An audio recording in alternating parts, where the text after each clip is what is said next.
अस्सलाम वालेकुम, मैं हूं रिजवान अशरफ। जब से जनरल फैज़ हमीद को हिरासत में लिया गया है तब से नून लीग वालों ने शोर मचाया हुआ है और नून लीग वाले एक ही बात कर रहे हैं कि जनरल फैज़ हमीद का ताल्लुक जो है वो इमरान खान के साथ बनता है और इन दोनों ने मिलकर 9 मई का वाक़या किया है। कभी कहते हैं कि 9 मई का ज़िम्मेदार या मास्टर इमरान खान है, मास्टरमाइंड। कभी कहते हैं कि मास्टरमाइंड जनरल फैज़ हमीद है। कभी कहते हैं इसका दायरा कार हम वसी करना चाहते हैं और इसको ले जाना चाहते हैं साबिक चीफ जस्टिस साकिब निसार तक, आसिफ सईद खोसा तक, या साबिक आर्मी चीफ जनरल बाजवा तक, और उसके पहले जो DGI गुजरे हैं जनरल जहीदुल इस्लाम या फिर जनरल अहमद शुजा पाशा, वहाँ तक ये मामला को ले जाना चाहते हैं। लेकिन हकीकत ये है कि बादामाप गवाह बनाना जनरल फैज़ हमीद को, और जो इनके अंदर इंतकाम की आग है, अपनी इंतकाम की आग को ठंडा करने के लिए, बदले की आग को ठंडा करने के लिए वो कोई और काम करें, इससे इनको कोई फ़ायदा नहीं होने वाला। और ये इसके ऊपर बड़ा इंतज़ार करके बैठे हैं, बड़ा तकिया करके बैठे हैं कि जनरल फैज़ हमीद को पकड़ा गया है तो इसकी आड़ में जनरल फैज़ जो है वो बादामाप गवाह बन जाएंगे इमरान खान के खिलाफ, तो बाद में इमरान खान भी मिलिट्री कोर्ट के अंदर चला जाएगा, इसको भी सज़ा हो जाएगी, जनरल फैज़ को भी सज़ा हो जाएगी। इस तरह से हमें हमारी जो अना है उसको तस्कीन मिल जाएगी और फिर ये कहेंगे कि हमने देख के बदला ले लिया है, हमने इंतकाम ले लिया है। तो ये सारा इसके पीछे मकसद है। नून लीग जो इसमें से अपना फ़ायदा निकालना चाहती है और इसके ऊपर अपनी मर्ज़ी का बयानिया बना रहे हैं, इसके ऊपर अपनी मर्ज़ी की कहानियाँ सुना रहे हैं, अपनी मर्ज़ी की बातें, अपनी मर्ज़ी की फ़िल्में और अपनी मर्ज़ी की मुलाकातें बता रहे हैं। ठीक है, मैं आपको बताता हूँ कि जनरल फैज़ हमीद से अभी तक क्या तहकीकात की गई हैं।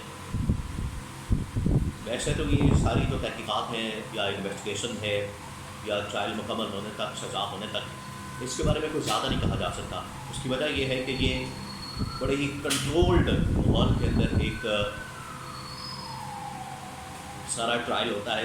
कंट्रोल्ड से मुराद ये कि बाहर कुछ नहीं आता, ये पब्लिक नहीं होता, पब्लिक डोमेन में नहीं आता। जिस तरह से नॉर्मल अदालतें पाकिस्तान के अंदर या दुनिया के अंदर काम करती हैं, वहाँ पर रिपोर्टर्स भी जाते हैं, वहाँ पर पब्लिक भी जा सकती है, वहाँ पर मामला रिपोर्ट होते हैं। ये वाले मामला बाहर नहीं आते, फौज के जो अंदरूनी एहतसाब के मामला हैं। इस वजह से इसके बारे में तो कुछ नहीं कहा जा सकता। हाँ, ये है कि आर्मी एक्ट के तहत, वो दफात के तहत कार्रवाई का आगाज़ कर दिया गया है जनरल फैज़ के ख़िलाफ़, जिसमें बगावत की बात होती है कि जनरल फैज़ हमीद ने बगावत की है आर्मी चीफ जनरल आसिफ के ख़िलाफ़, और उस सिलसिले में इनके खिलाफ कोर्ट मार्शल की कार्रवाई शुरू की गई है। अब ये बिल्कुल एक मुख्तलिफ नौइयत का केस है जो कि जनरल फैज़ के ख़िलाफ़ चल रहा है। एक उसमें टॉप सिटी का केस है, एक हाउसिंग सोसाइटी, दूसरा उसके अंदर आर्मी एक्ट की वायलेशंस का केस है रिटायरमेंट के बाद, कि उन्होंने आर्मी एक्ट की वायलेशंस की है रिटायरमेंट के बाद, कुछ ऐसे काम किए हैं जिसकी वजह से ये सारा कुछ किया जा रहा है। मैं आपको एक और ख़बर इंफॉर्मेशन शेयर करता हूँ। जनरल फैज़ हमीद को गिरफ्तार किया गया, हिरासत में लिया गया, पकड़ा गया, तो उसके बाद जनरल फैज़ हमीद के घर पर छापा मारा जाता है।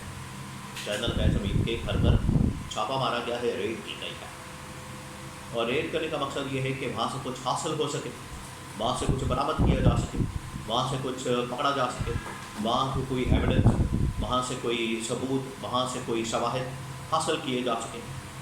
लेकिन जनरल फैज़ हमीद, एक तो ये कि वो साबिक DGI से रह चुके हैं, कोर कमांडर रह चुके हैं, आर्मी चीफ के लिस्ट के अंदर शामिल थे।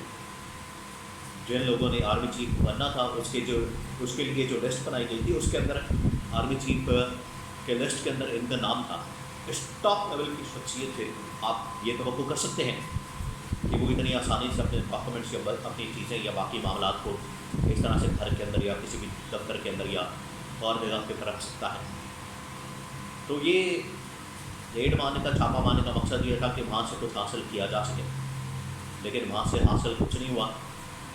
और اب ساری کی ساری گیم اس کے اوپر آ کے اڑ گئی ہے کہ کسی طرح سے جنرل فیض کو وعدہ ماف گواہ بنایا جا سکے. وعدہ ماف گواہ کا مطلب یہ ہوتا ہے کہ ان کے ساتھ وعدہ کیا جائے کہ وہ گواہی دینے کے بعد ان کو معاف کر دیا جائے گا، لیکن ایسا نہیں ہوتا.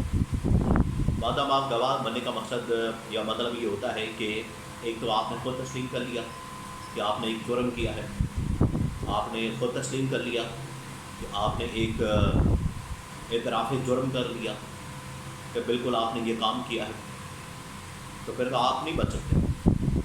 اور جس کے خلاف وعدہ معاف گواہ بننے ہیں اس کے خلاف بھی آپ کو تمام ایویڈنس، شواہد اور ثبوت وغیرہ عدالت کے اندر پیش کرنے پڑیں گے، تب جا کے یہ کیس آخرکار آگے چلے گا. ایسے نہیں ہو سکتا کہ ایک آپ نے بندہ وعدہ معاف گواہ پکڑا. ایسے تو عمران خان کے خلاف جتنے بھی مقدمات بنائے گئے وہ سارے کے سارے وعدہ معاف گواہوں کی بنیاد پر بنائے گئے.